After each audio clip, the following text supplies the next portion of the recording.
किसानों की है। कांग्रेस की सरकार चुनाव के दौरान 2018 में घोषणा की थी कि कांग्रेस की सरकार आई तो हम बिजली के बिल नहीं बढ़ाएंगे। मैं आपको कहना चाहता हूं, जो बिल 2018 से पहले 200 रुपए का आता था, 250 रुपए का आता था, वो बिल आज 1000 से ज्यादा का आता है। यूनिट आपकी चाहे 5 निकले या 10 निकले या 20 निकले, लेकिन स्थायी शुल्क के नाम पर, फ्यूल चार्ज के नाम पर बिल को इतना बढ़ा दिया कि 1000 रुपए से कम बिजली का बिल नहीं है। 10 बार अब तक बिजली के दाम बढ़ाए गए हैं, 10 बार। और ये कहकर सत्ता में आना कि हम एक बार भी बिजली के दाम नहीं बढ़ाएंगे। अगर 3 साल के दौरान बिजली के दाम 10 बार बढ़ा दिए हो, भारतीय जनता पार्टी उनका विरोध करती है। इस सरकार ने कहा था कि किसानों का कर्जा माफ करेंगे। जब कांग्रेस की सरकार आएगी तो राजस्थान की जनता ने कांग्रेस को चुना लुबड़ी डंडी 99 सीटों पर, लेकिन किसानों का कर्जा माफ नहीं हुआ। इस सरकार ने कहा जो बेरोजगार युवा है उनको हम 3500 का भत्ता देंगे, लेकिन किसी एक को भत्ता देने का काम इस सरकार ने नहीं किया। जो सरकार झूठे वादे करके सब कीजिए, इनके बदली के खेल में जो करोड़ों कमाते हैं इनको बंद कीजिएगा। ये लोग कहते हैं हम 20 लाख देते आए, पहले कहा 40 लाख लेके आए हो।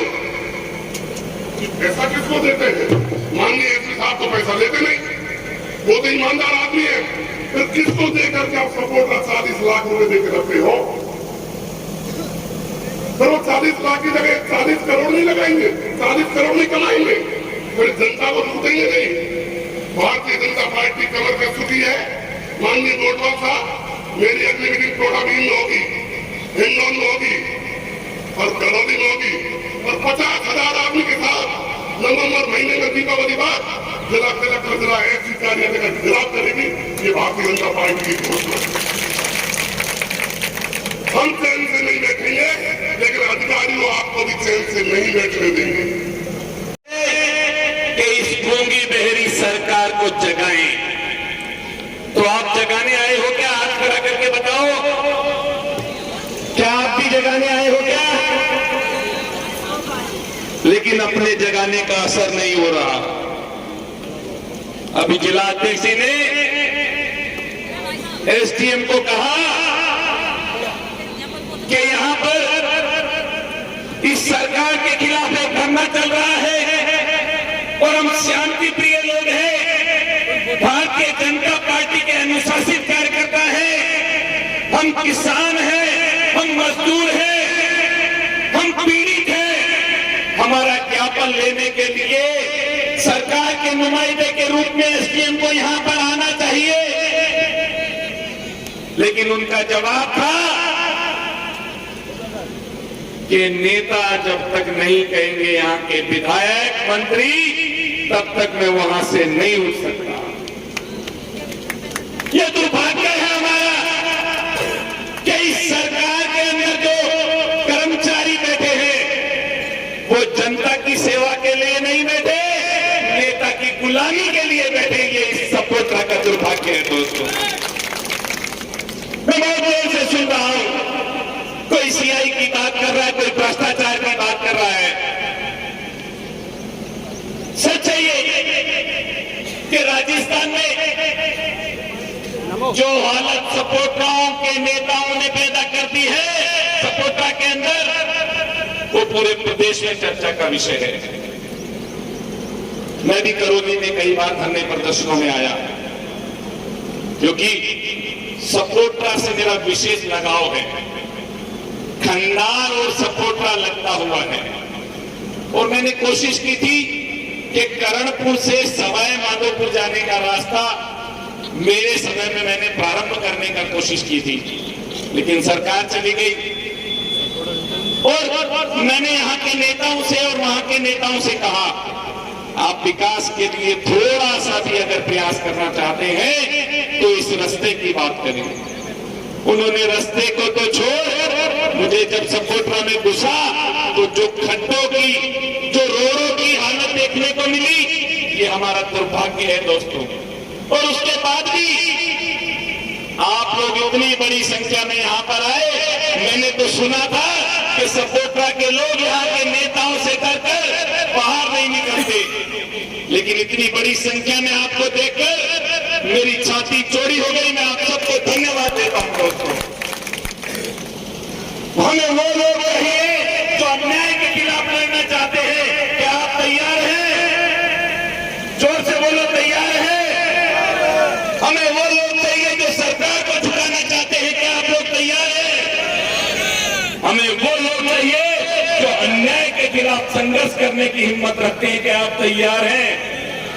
अगर 5 मिनट में एसडीएम यहाँ पर नहीं आता है तो इस प्रशासन को मैं चेतावनी देना चाहता हूँ, हम एसडीएम हेडक्वार्टर पर शांति प्रिय ढंग से जाएंगे। और आप लोगों ने कहीं पर भी रोकने की या हमारे कार्यकर्ताओं को प्रताड़ित करने का काम किया तो हम आज नहीं चूकेंगे। हम धरने पर बैठेंगे, इस सरकार के और इस सिस्टम को हिला देंगे। आज मैं आपसे महिलाओं का उत्पीड़न, पुलिस की लापरवाही, पुलिस की गुंडागिर्दी, प्रशासन की खुली लूट, मेरे से पहले ये सभी बातें आप बखूबी सुन चुके हो। मैं ज्यादा लंबी बात नहीं करूंगा, लेकिन सपोट्रा जैसे शांत क्षेत्र में आपने भी वो जमाना देखा होगा जब यहाँ सपोट्रा में बिल्कुल शांत क्षेत्र के नाम से सपोट्रा अपने आप में अपनी छवि बनाए रखता था। कभी कभी गाय बगाए कोई गांव में झगड़ा फसाद होता था, आपसी समझाइश से बैठ के और उसका हल निकाला जाता था। लेकिन पिछले कुछ वर्षों में जो अराजकता का माहौल आपके क्षेत्र में पैदा हुआ है वो अकल्पनीय है। लोकतंत्र में ऐसा कहीं हो नहीं सकता कि सरकार इस तरह से अत्याचार करे। आज छोटी सी बात के लिए किसी भी आदमी को मारना आम बात हो गई। महिलाओं के साथ बलात्कार, गैंगरेप, अपहरण, और उसके बाद भी यहाँ की जो एडमिनिस्ट्रेशन है उसकी लाचारी। आप देखिए कि राह चलते ड्राइवर को पुलिस द्वारा पीट के मात्र 500 रुपए की रिश्वत के लिए मार दिया जाता है और उसकी कोई सुनवाई नहीं होती। महिलाओं के अपहरण हो जाते हैं 3-3 महीने तक, रिपोर्ट दर्ज नहीं होती। रिपोर्ट करने कोई जाता है उसको बंद कर देते हैं। जंगल राज की स्थिति है जिले में। आज कानून व्यवस्था की स्थिति ऐसी हो गई कि लगता है कि हिंडौन में तो पूरी जो प्रशासनिक व्यवस्था है पुलिस के हाथ में नहीं, बजरी माफियाओं के हाथ में, सपोट्रा में। और हिंडौन में आप देखो तो ऐसा लगता है जैसे पूरी पुलिस व्यवस्था स्नैपचियों के हाथ में, उनके कहने से ट्रांसफर होते हैं, उनके कहने से चौकी में इंचार्ज लगाए जाते हैं। तो ऐसी अराजकता के इस माहौल में, ऐसी इस माहौल में आज हम और आप सब यहाँ इस प्रशासन को ज्ञापन देने के लिए एकत्रित हुए हैं। लेकिन इस आक्रमण सरकार की स्थिति है, अफसर ऑफिस में से बाहर नहीं निकल रहे, मुख्यमंत्री सीएमओ से बाहर नहीं निकल रहा, जनता का कोई रोकनता राखनता नहीं है। कांग्रेस पार्टी तय कर चुकी है कि 1-1.5 साल का शासन है, इसमें जितनी लूट कर सके लूट कर ले। इस मंच के माध्यम से मैं आपसे यही कहना चाहता हूँ कि इस विपरीत परिस्थिति में भारतीय जनता पार्टी का प्रत्येक कार्यकर्ता आपके साथ कंधे से कंधा मिलाकर खड़ा है। हर संघर्ष के लिए, हर विरोध के लिए, हर कुर्बानी के लिए। आज हमारे जिलाध्यक्ष जी के नेतृत्व में यहाँ ये धरना प्रदर्शन किया है। इस मौके पर मैं आपसे यही निवेदन करना चाहता हूँ कि भविष्य में इस गूंगी बहरी सरकार के खिलाफ प्रत्येक आंदोलन में आप भारतीय जनता पार्टी के साथ में, भारतीय जनता पार्टी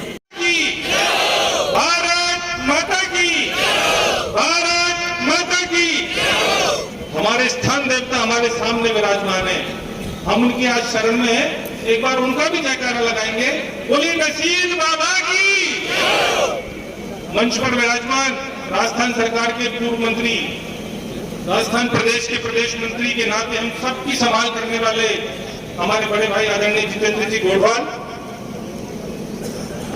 करौली जिले के सम्मानित जिलाध्यक्ष भाई डिमोलिया जी, हमारे करौली के पूर्व विधायक भाई सुरेश जी, सपोट्रा के पूर्व विधायक भाई सुखलाल जी, और संगठन के सभी विराजमान कार्यकर्ता बंधुओं और माता शक्ति के रूप में विराजमान मेरी मंच के ऊपर भी चंद्रकला जी बहन बैठी हुई है और सामने हमारी माताएं बहनें बैठी हुई हैं और आप सपोट्रा के सभी कार्यकर्ता बंधुओं, आज हम यहाँ सपोट्रा की समस्याओं के समाधान के लिए आप सबके बीच में आए हैं। तो ये नैतिक जिम्मेदारी है भारतीय जनता पार्टी के कार्यकर्ता की कि जनता के लिए, जनता के भले के लिए राजनीतिक क्षेत्र में हम काम करें।